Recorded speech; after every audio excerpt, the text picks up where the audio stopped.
আসসালামু আলাইকুম বন্ধুরা, ফ্যামিলি এগ্রো থেকে আপনাদের সাথে আছি আমি ফয়সাল ইসলাম। আশা করি আপনারা সবাই ভালো আছেন। আমি আজকে যে ভিডিওটি দেখাতে যাচ্ছি সেটি হচ্ছে আমি কিছুদিন আগে আমার একটা ছোট জায়গায় কিছু সুপারি চারা রোপণ করেছিলাম, এখানে প্রায় 500টার মতো।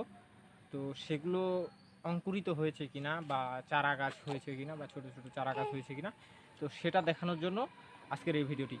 তো হ্যাঁ, আপনারা আমার সাথেই থাকুন এবং ভিডিওটি দেখতে থাকুন। এই চারাগুলো রোপণ করার মোটামুটি এখন থেকে প্রায় 1 মাস প্লাস হয়েছে। এই যে দেখতে পাচ্ছেন একটা চারা অঙ্কুরিত হয়েছে, এইখান থেকেই কিন্তু বড় গাছ হবে। আর এটা প্রসেস করার জন্য এই জমিটা যখন আমি লাগাই তখন এটা পরিষ্কার পরিচ্ছন্ন ছিল। এখন এখানে এর আগের ওই মিষ্টি আলু চাষ করা হয়েছিল, এই জন্য এগুলো আবার নতুন করে হয়েছে। তো আমি চিন্তা করছি এগুলো সম্পূর্ণটাই হইলে তখন এটা পরিষ্কার করে দেব। আবার দেখি এইখানেও একটা গাছ হয়েছে।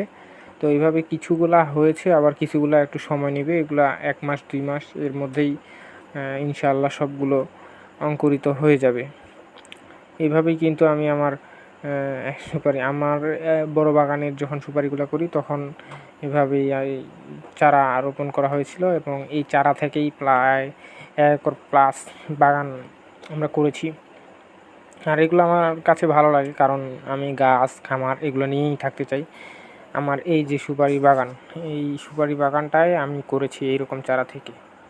ভিডিওটি ভালো লাগে থাকলে চ্যানেলটি সাবস্ক্রাইব করুন, পেজটি ফলো দিয়ে রাখুন। আসসালামু আলাইকুম।